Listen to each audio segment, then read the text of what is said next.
Nagbabalik po ang One You Connect. Jean, mahirap yung audio ng mga taga-Suffolk pero salamat naman at naghintay pa rin sila, and we appreciate the effort of sharing the yung community event. Kasi nakaka-inspire din na sa kabila nitong lockdown restrictions, ayan, bumabangon talaga yung Filipino community. Alam naman natin na isa talaga yung mga Filipino nurses sa mga naapektuhan ng COVID-19. Maraming namatay sa kanilang hanay. Di ba? Alam mo, dati Barrio Fiesta ang specialty ng Norwich Filipino community. Pero I'm glad na meron silang, basta may tinuloy sila. Dahil kailangan nila yan. Okay. So, alam mo, Jean, ito magandang topic pa rin dahil ang mga Pinoy, alam mo naman, mahilig sa mga beauty pageants. So, bakit naman hindi? Marami na tayong mga Miss Universe, Miss World, Miss International na naiproduce. So, ngayong hapon po, makakasama natin ang dalawa sa mga contestant o mga beauties na magko-compete sa Mrs. Philippines EuroAsia 2021. At isa rin po ito sa live events o isa rin sa face-to-face event pagkatapos, nakauna-unahan pagkatapos ng lifting of the lockdown o yung tinatawag natin na Freedom Day. So makakasama po natin ngayong hapon Miss Daisy Esguerra, representative of Cavite or representing Cavite, and Mrs. Jolina Loftus. She is representing Taguig. Hi, magandang hapon sa inyo. Sa mga beauty queens. Kumusta? Magandang hapon. Ayan. Talaga naman, kahit wala pang contest, talagang beauty na kayong dalawa. Yes po. Thank you. Thank you very much. Magandang hapon po. Good afternoon po sa lahat. Good afternoon, UK. Good evening, Philippines. And hello, Universe.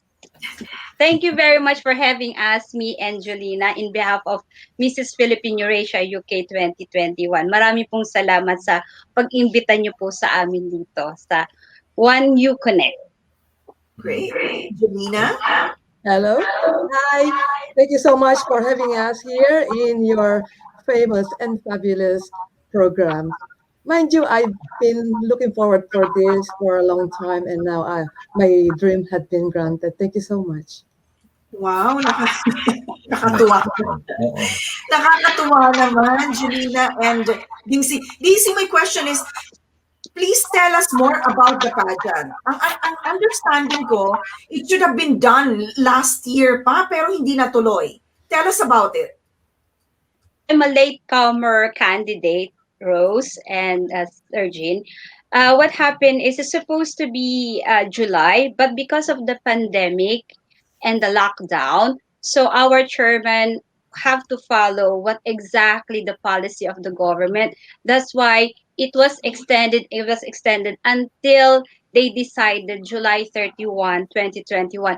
But in spite of this pandemic, Rose and Sergin, all of the candidates have a chance to share and empower everyone about all their knowledge and their charities and advocacy and legacy. So basically, like for example, in my own category, while we're waiting for this pageant, all of us were continuing our advocacies. As you can see, Miss Rose and Sergin, since 1989, when I won the title of Miss Ternate Cavite, 1988, I'm starting sharing some charities and sponsorship with the teenagers. But as time goes by, because I joined as Saudi Airlines as an OFW for 5 years, I try to help our kababayan in Cavite because everyone say it has to be started in your home. So what I did, because of that, I want to continue. So when the lockdown came, I was furloughed. So my budget and my financials was a little bit tight. So I talked to my husband, how can I be able to help my kababayan in Ternate during this pandemic? Because a lot of people there no work, lalo na po yung mga magbubukid, magsasaka, tsaka mga mangingisda sa bayan namin. So my husband told me, what do you think? And then this is the funny thing, because I'm a TFC fan and we watch. I saw something like an egg na naging sisiw siya. So I was inspired. I said to my husband, you know what, Mahal? Let's start January. Let's give trays of eggs sa Ternate, Cavite. Since we have 10 barangays, I want to start sa Pangwan for the moment and let's see how it works. So what happened po, I encourage my co-candidates of Philippine EuroAsia UK. And when I was showing it in the Facebook, of course, I inspire people to give eggs, and I was so happy po. So after that, barangay sa Pangwan, I want to continue my trays of eggs kasi po nakakataba po ng puso, kasi while they're giving eggs, they're sending me videos, they're sending me pictures, and then they make cartolina for my name po. And then I got lost. To say thank you. Opo, yung gumawa po sila ng kortina kasi cartolina, kasi they don't have any money, so they did a cartolina to say thank you po.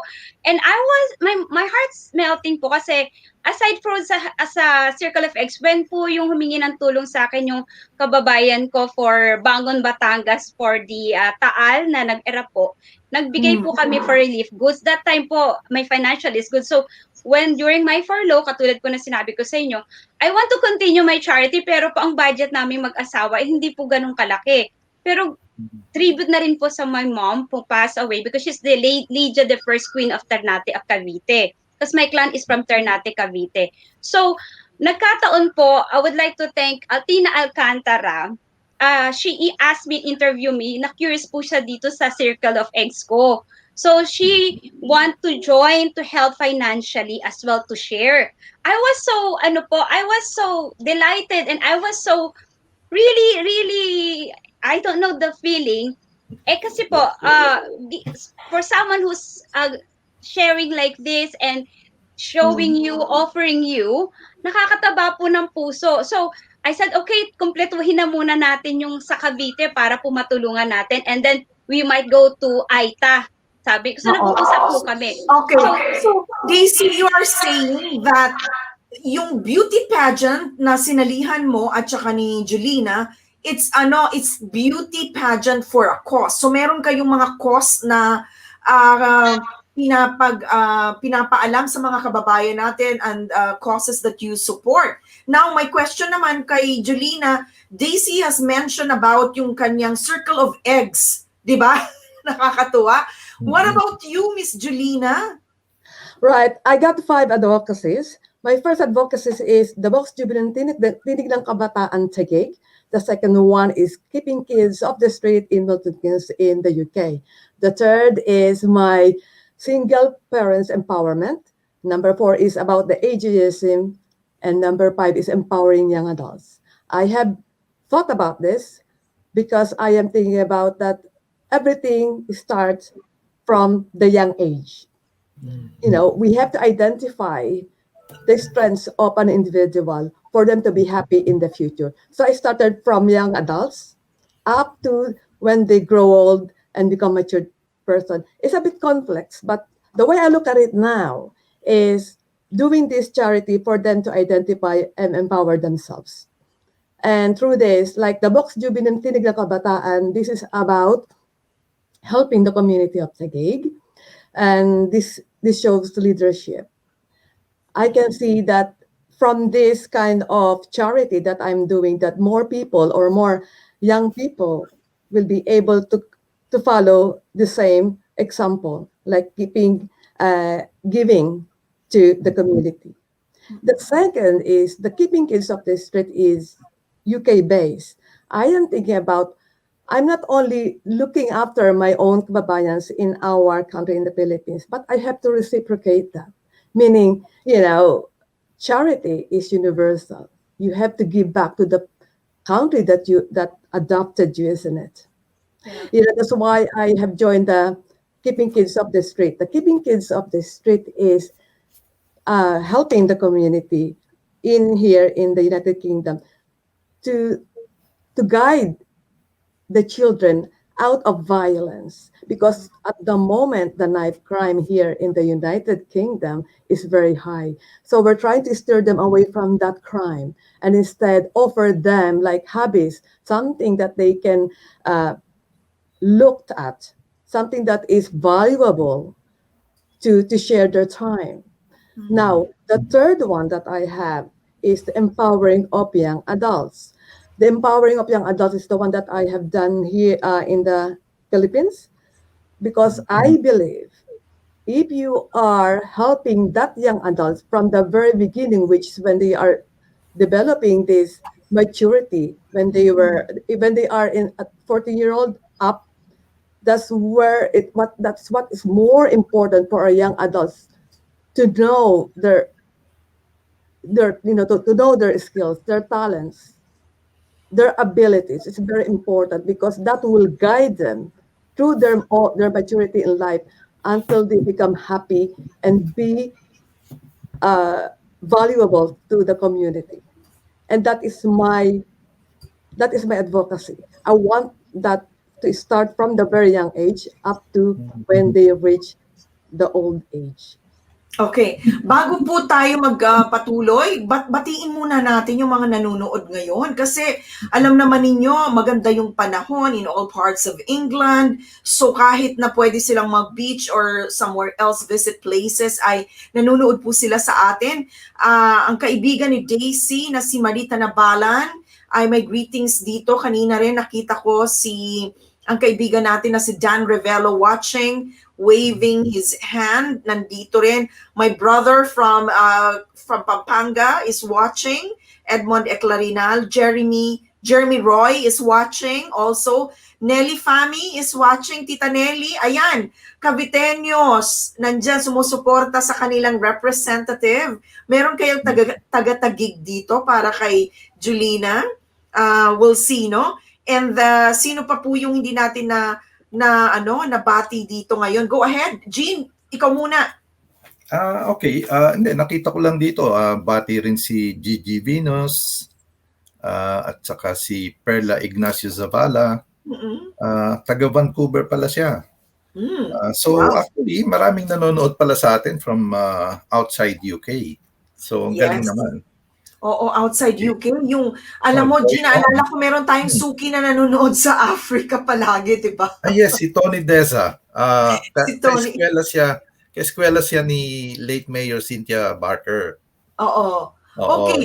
Okay, great. So, Chad, yung ating pong technical director, kung meron kang live shot ng basketball, ibalik natin siya, ha? Just let us know.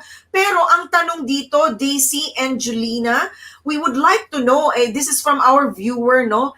Ano daw yung most valuable experience or what is your takeaway in joining the contest during the preparations? Kasi I understand yung pre-pageant, ang dami naman ninyong ginawa, no? What would be your best takeaway from that experience? Let me do the Yes, you the first honor. and then Julina. Yeah, let's make it short para masagot pa nyo yung ibang tanong ng mga viewers natin. Go ahead, Daisy. Well, for me, the best takeaway for this pageant is the sharing of blessing, which is a beauty.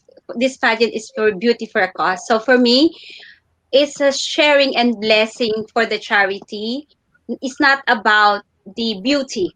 It's about how you show your blessings to everyone, and how do you be able to experience the journey, not only going through the pageant, but how do you experience to share the blessings to all the people, especially in this kind of pandemic. Sharing is blessing. That's my takeaway. And no matter what happened, I will continue my legacy.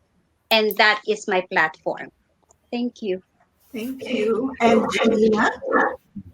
Right. My takeaway from this pageant is I started to know more about myself. There are some aspects of myself that I haven't known first from the previous. Now, when I joined this pageant, that I have learned that I have to be more helpful to people, more patience about my attitude to people, And from that, it I've learned a lot of how to relate to other people, how the way I will talk to them. That's my Okay. first takeaway. And the next one is charity. I know that charity is very important. I have been doing that charity for a long time, but at this moment of time, my takeaway is my charitable instinct. It kicks in immediately because it's just like it's being ingrained to me by the pageant. Because pageant is charity. Pageant is about helping and loving people. Fantastic. So, Actually, kailan po yung, kailan, Jin, tanungin ko lang, kasi sige. baka yung mga nanonood, kailan ba talaga yung coronation night and kailan yung pageant? Right. Grand Coronation Night is July 31, 2021. But July 30, all of us will be having a preliminary interview from different judges, a panel of judges. So the Grand Coronation Night will be July 31, 2021 at Lancaster Grand Theater. Jolina? Yes, it will be on July 31st. It will be 1 o'clock in the afternoon UK time, and it will be about 8 o'clock p.m. in Manila time. So it is a 3-day event, 29th, 30th, and 31st. The 30th is our national costume to be displayed in the library where people are able to see that, how the way we showcase our culture, our heritage. It will be on the 30th at the library in Lancaster. And then the 31st, it will be the final night. It will start at 1 o'clock and it will end at around 8 p.m. And after the 8 p.m., we will have a victory party. And you can come and join us and share all the happiness for that night. Thank you. Fantastic. Jean? Okay, sige, mabilis lang kasi we're running out of time, no? But congratulations for you joining the contest. But my brief question to both of you is, I've seen beauty contests in the community, from decades ago. Hindi ba mas mahirap ngayon na maging beauty contestants kayo o kung manalo kayo na maging beauty queen kayo compared sa noong una at sa ngayon, lalo na may pandemya? Yes, it is more difficult today because at the moment, because we are in the middle of pandemic, the mobility, the logistics is more difficult because everyone is stuck. Everyone is affected with movement, isn't it? But as a pageant candidate, we have to go past it. We have to use the social media if we want to address something to the public, or like charity fundraising. We can use the social media that help us to do our advocacy. Okay, great. Nothing will Daisy? help us. Thank you. Daisy, we don't have your audio. Daisy, go ahead. Okay. It's about you're being in a needle in a haystack, but we were empowered women, and it's a big challenge to each and every candidate of Mrs. Philippine EuroAsia 2021. But it doesn't stop us. We are empowered. We think positive, and we show to everyone that the candidates of Mrs. Philippine EuroAsia is an A team, one for all and all for one. We are the best team in the pageant, and we will show everyone that because of this pandemic, we will show you that this pageant is way back different to all the pageants you can see in UK, because we are empowered women. We have different capabilities, different beauties, but we are working as one team. That's what I can say. So if you will see us on July 31, 2021, we will show you we are the queens with A1 team. It's not for a competitor, but we are a team to show our sportsmanship, to give a good show to everyone. So, ladies and gentlemen, please watch us July 31, 2021, and we will show you the best beauty of the universe. Thank you. Wow. Maraming salamat, Miss Congratulations. Daisy Esguerra from Cavite, Mrs. Cavite, and of course, Mrs. Jolina Loftus from Taguig, Mrs. Taguig. Good luck po sa inyong sa inyong dalawa. Kayong dalawa, of course, ay winners already because of what you've been doing to help our kababayans, not just in the UK, but also in the Philippines. Good luck. Salamat po. Mabuhay kayo. Thank you. Salamat. Bye. Salamat. Bye.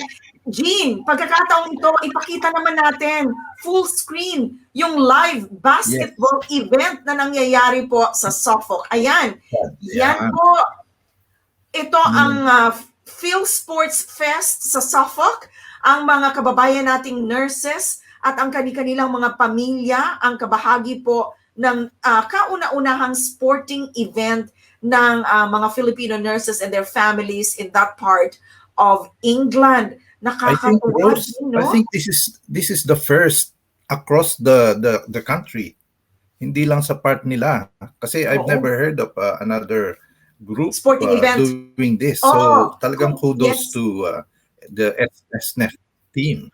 Yes. O kung gusto po ninyong i-challenge si Jean, ipadala nyo ang photos ng mga sports event na nangyayari ngayong weekend because ito ang alam natin na sports event na nagaganap ngayon. Kung meron pang iba, that's good. Pero malaking grupo, no? 500 nurses in Suffolk and their families. At nagsimula ito, Jean, kahapon pa. Unfortunately, hindi ganun kagandahan yung audio ng mga representatives na na-interview natin. But the ones that sat with us and talked with us are senior level nurses of in Suffolk, no? At si Louis Horn ay nanalo pa siya, Jean, ng scholarship. Did you know? Oh, really? Fantastic. Yes. She Lumalabas is talaga one of those na nabigyan ng scholarship ng Florence Nightingale Foundation. So ginawan ko kasi ng storya sa ABS-CBN sa The Filipino Channel of the Filipino nurses na members of the FNA UK. So congratulations sa kanila and for organizing this. So ayan po, enjoy this video. Meron din po yan kung saan nyo sila mapapanood. Go to the webpage sa Facebook ng mga Filipino nurses, FNA UK, at saka yung Flinag kanina ni Miss Louis Horn. Ayan. Fantastic. Okay, so Jean, first weekend of lockdown, I think we were asking, may naiwan pa ba na restriction doon sa video report ko? Ang naiiwan na lang, to my knowledge, is yung slowly the return to work of those, yung mga nagtatrabaho sa bahay ay gradually yung return to work program na ini-encourage ng government na magtrabaho na o bumalik na sa kanilang opisina. No? Plus, of course, the restriction on international travel. Of course. So, lagi po mag-ingat at magdala ng pera pag umuwi kayo lalo na ng Pilipinas. Dahil pag bumalik po kayo, ayan, meron kayong quarantine sa hotel, hindi lang po sa inyong bahay. So, and apart from that, yung patuloy yung paghuhugas ng kamay, pagsusot ng mask sa mga public places, at kung makipag-meet, kung kaya sa labas, yun dapat ang gawin ninyo. Great. O, ayan. Yan po ang ating makabuluhang discussion ngayong hapon. Kung may mga pahabol akong babatiin before we close dahil marami pa po tayong kailangang gawin. Neil Tero from Russia. Neil, thank you for watching. Please, alam ko ito yung masugid natin na sumusubaybay sa YouTube. Neil, salamat Neil for sharing always our live streaming. Ay nako, nandito yung mami ko. My mom is watching at sabi niya, well said, Daisy. Oh, ayan Daisy, nakita mo, pinapakinggan ng mami ko yung every bit of what you said. And who else? Sana po wala tayong nakalimutang batiin. Ang kaibigan natin na si Dan Revelo. Dan, na-miss namin yung mga iniiwan mo na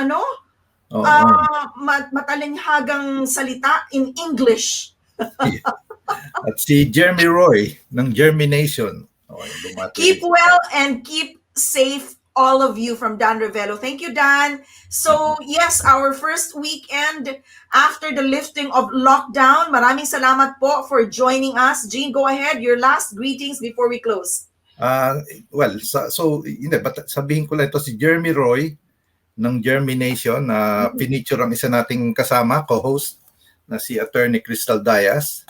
So thank you for doing that. Yun lang po. Basically, sana po nag-enjoy kayo sa araw na ito na punong-puno yung ating program. Iba't iba, isang nakamamanghang doctor na na-involve sa pag-develop ng AstraZeneca vaccine. Then meron tayong basketball na inorganize ng ating mga nakamamanghang mga nurses. Kahit na busy sila, may panahon pa rin sila sa community work. And then, of course, ang dalawa nating beauty queens locally. Plus, of course, ang ating own beauty queen na nag-presenta ngayon from South End on Sea, si Kiara Gregorio. Yes, at makakasama po natin si Kiara sa ating mga susunod na live streaming. Siya po ang magbibigay sa atin ng on-the-ground report ng latest developments at saka yung mga paborito nating pasyalan dahil siya ang mag-iikot ngayon na tapos na po yung lockdown sa England. So, maraming salamat po for joining us this afternoon. Dito po nagtatapos ang One You Connect, Kwentong Pinoy, Kwentong Migrante, Kwentong One You Connect. Ako po si Rose Eclarinal. At Jean Alcantara po. Hanggang sa muli sa One You Connect.